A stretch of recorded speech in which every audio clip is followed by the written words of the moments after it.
आणि तसेच इथे उपस्थित सर्व मान्यवर उमेदवार, जिल्हाध्यक्ष, पदाधिकारी, नेते, कार्यकर्ते, तसं तुम्हा सर्वांना माझा जय जिजाऊ, जय शिवराय, जय ज्योती, जय क्रांती, जय लहूजी, जय मल्हार, अस्सलाम वालेकुम आणि जय भीम.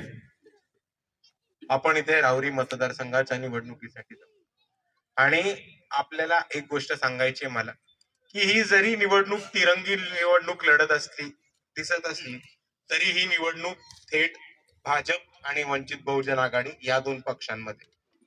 आणि म्हणून ज्यांना कोणाला भाजपला हरवायचं आहे त्या सगळ्यांना मी एवढंच सांगतो की जर आपल्याला भाजपला हरवायचं असेल आणि जर आपल्याला भाजपला थांबवायचं असेल तर या राहुरी मतदारसंघामध्ये आपल्याला एकच पर्याय, तो म्हणजे वंचित बहुजन आघाडी आणि संतोषदादा चोळे. कारण मित्रांनो, एक गोष्ट समजून घ्या, जो आज एनसीपीचा उमेदवार उभा केलेला आहे तो अख्खा मॅनेज होऊन डमी उमेदवार आहे. त्याला आजही भाजपकडनं पैसे पोहोचवले जातात. तो उभा पण ह्याच मॅनेजमेंट वरती राहिलाय की तू उभा हो, मॅनेज हो, आम्ही तुझ्या साखर कारखाने जप्त नाही करत. आणि त्याच्याहून महत्वाचं की जर ते निवडून नाही आले आणि एनसीपी मॅनेज झाली तर पुढे जाऊन राष्ट्रवादी शरद पवार गटामधल्याच कोणाला तरी MLC म्हणजे विधान परिषदेचं पद सुद्धा म्हणणं आहे. आणि ह्या डिलिंग वरती भाजपशी सेटिंग करून एनसीपी निवडणुकीला उभी राहील. आणि जर आपल्याला हे सेटिंगचं राजकारण थांबवायचं असेल तर आपल्याला एकच पर्याय, तो म्हणजे गॅस सिलेंडर आणि वंचित बहुजन आघाडी. म्हणून मी आपल्या सर्वांना एवढीच विनंती करतो की या निवडणुकीमध्ये भरभरून आपण गॅस सिलेंडरला मतदान करा आणि आपणच सर्वांनी एकत्र येऊन राहुरीचा विकास करू.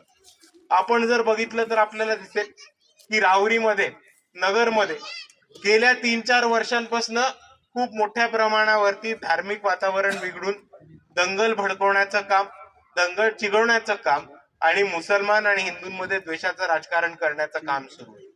याच राहुरीमध्ये सर्वात पहिले एक भाजपचा 2 फुटाचा नेता आहे नितीश राणे म्हणून.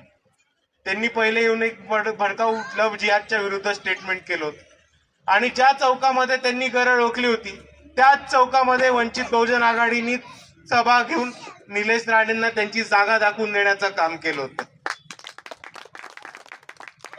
निलेश राणेला त्याची जागा दाखवली, त्याचा भोपू गप्प केला, तर या नगर मधनं अजून एक आयटम पैदा झाला, संग्राम जगताप नावाचा.